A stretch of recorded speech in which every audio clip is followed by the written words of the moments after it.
First up, after a massive drubbing in the assembly elections, the Congress is bringing its senior leaders from the government into the party fold as it gets ready for the 2014 elections.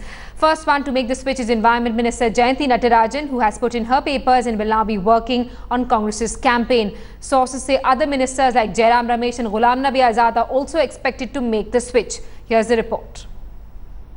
The Congress party has the ability to stand up to the expectations of the people of this country. And the Congress party is going to do that.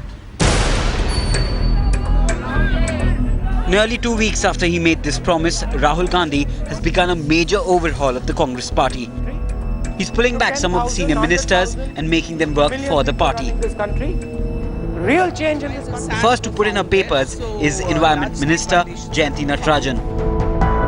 Sources say as part of the rejig, more ministers will be called back to do party work. Rural Development Minister Jairam Ramesh, Commerce Minister Anand Sharma, Health Minister Ghulam Nabi Azad, Corporate Affairs Minister Sachin Pilot and MOS Rural Affairs Lalchand Kataria are the names that are doing the rounds. Sources say the cabinet rejig is one of the many steps that Rahul will implement in the days ahead. He's also thinking of relieving Lok Sabha MPs from the AICC so they can concentrate on their constituencies. Promoting young party secretaries as general secretaries, making it a priority to constitute all the district committees and even changing some of the chief ministers. All these steps may be completed and even a list of the party's Lok Sabha candidates for 2014 could be announced by the 16th of January. That is the day Rahul will be crowned the party's prime ministerial candidate and he's already positioning himself for the slot. The biggest issue today is corruption. And corruption is bleeding our people dry. It is an unacceptable burden on the people of our nation. We must fight corruption with all our strength, all our determination. Poverty is neither befitting of human dignity, nor is it conducive to good business.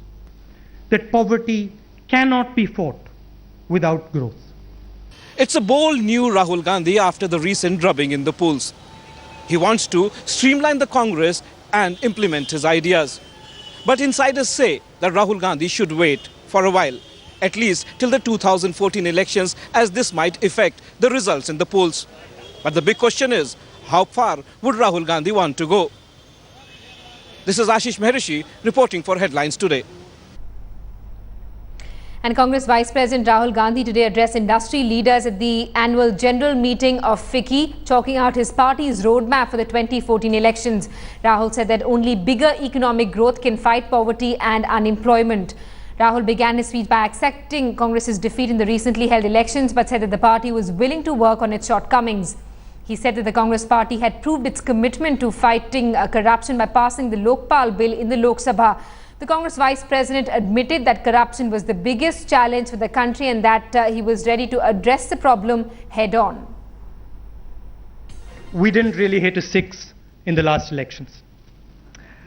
We didn't do as well as we expected, and I get the sense, I now understand what it feels like when you go to some of your AGMs with bad news. The recently held elections have made their point.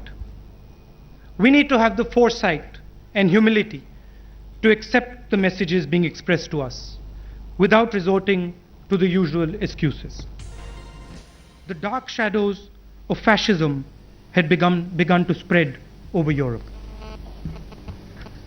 A party built on a divisive ideology full of hatred, arrogance, and misguided notions of superiority plunged the world into a war that brought Germany to its knees. What our people understood intuitively, but the Europeans of 1930 did not, was that wealth cannot be constructed on poverty. Peace cannot be constructed on hatred, and societies cannot be built on injustice. All right, now to our focus on the diplomatic row over Devyani Khobragade's arrest in a visa fraud case. After a week of tough talk followed by withdrawal of privileges extended to US diplomats in India, it seems New Delhi is in the mood for a climb down. External Affairs Minister Salman Khushi today said that there was an urgent need to preserve ties. His statement was echoed by the US State Department, who underlined the fact that the two countries had approximately $90 billion tied up in trade agreements. First, the outrage. I think it's very clear that the case will have to be withdrawn.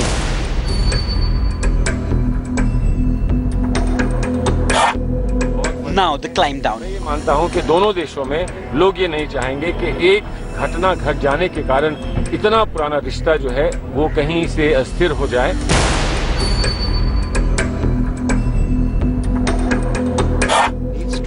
After 4 days of posturing, the government has done a volte-face.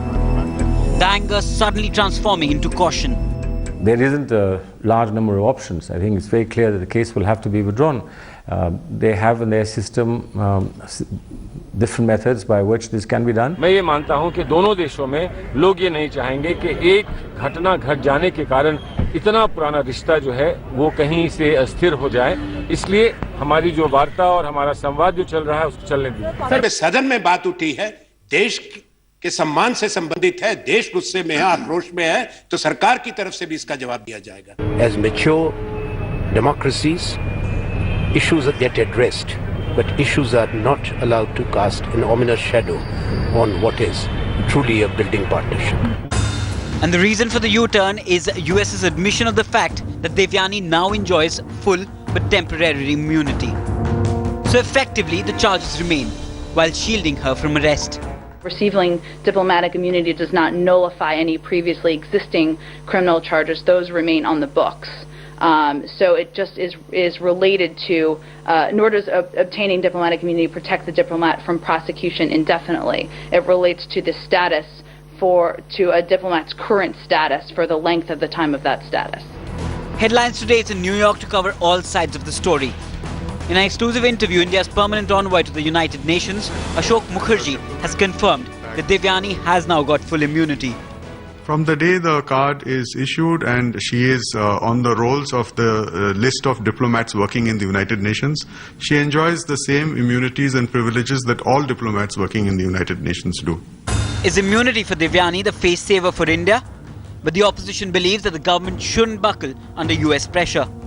मुझे एक बात समझ में नहीं आती है कि America Bharat की नीति, हम भी अमेरिका से बहुत अच्छे संबंधों के पक्षधर हैं, लेकिन ये निर्णय करेगी भारत सरकार और अमेरिका सरकार कि न्यूयॉर्क का एक पब्लिक प्रोसिक्यूटर. ये एक गंभीर सवाल है. Now it's the immunity face saver for the Indian government. But the big question is it enough? As of now, the Indian government seems to be content with the no arrest assurance given by the US. The backdoor diplomacy is at work yet again, and India is in mood to stake its strategic relationship with the US. This is Pankaj Upadhyay in Delhi for Headlines Today. While the entire nation is supporting Devyani Khobregade on the treatment meted out to her by US law enforcement agencies, the Indian diplomat finds herself embroiled in another row, the Adarsh Society scam.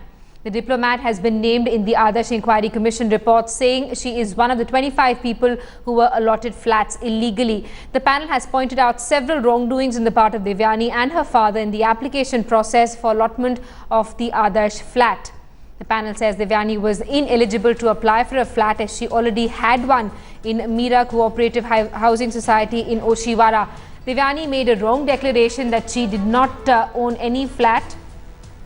The report also mentions that Devyani sold her flat in Mira Society 4 months after she was allotted one in the Adarsh Society. She has also been indicted for not having mentioned the source of money by which payment for Adarsh Society was made. Devyani was posted in Berlin at the time, and the application on her behalf was made by her father Uttam Khobregade, who has denied any wrongdoings. Legal experts, however, are not willing to buy that argument. It is not allotted. Society accepted our membership and we paid the full price and we got the flat when building was ready. So there is no allotment, no politician has allotted us anywhere. Are we not buying a flat by paying its price is wrong? You people don't buy the flat? Her diplomatic issue is a separate issue in that the US must apologize, it must drop the case, but that is a separate issue, and the Adarsh Housing Society is a separate issue in that an FIR needs to be registered, inquiry needs to be done, and in Adarsh, when she already had a flat, who are these officers who gave, it needs to be inquired into. Here's some good news for parents who've been gearing up for nursery admissions for their toddlers. Lieutenant Governor Najib Jung has issued fresh guidelines in keeping with the Delhi High Court order that says there should not be a management quota for nursery admissions in schools. Take a look.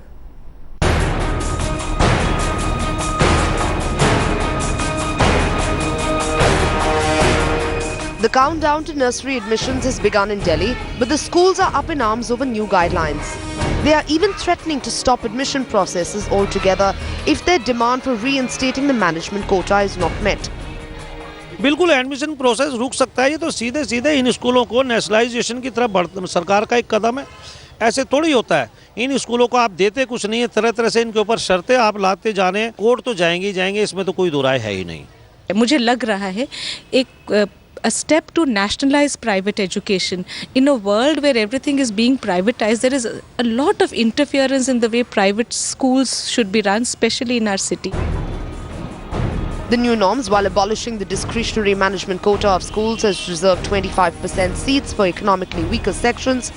More importantly, the new norms are a huge boost for families living within 6 kilometers of schools, with 70% weightage given to proximity.